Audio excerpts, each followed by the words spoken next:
Hey guys, welcome back to my channel. Today I'm going to be trying to solve a Rubik's Cube under 35 seconds. So this is a 3x3 Rubik's Cube, and I normally average about maybe 36 to 37 seconds. So I'm going to be pushing my things to the limits and seeing if I can do it. So I have my timer over here on my phone.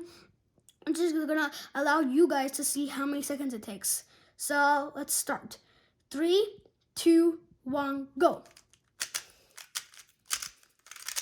My cross is done.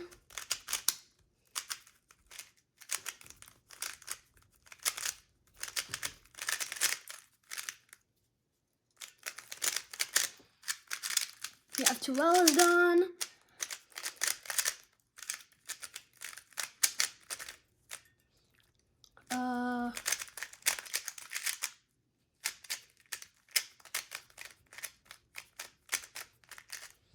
And there you go. I solved the Rubik's Cube in 32 seconds, which beats 35 seconds. So I attempted my goal. So that's all for this video. I hope you guys like this video. Please subscribe to my channel and also hit the bell icon. Bye.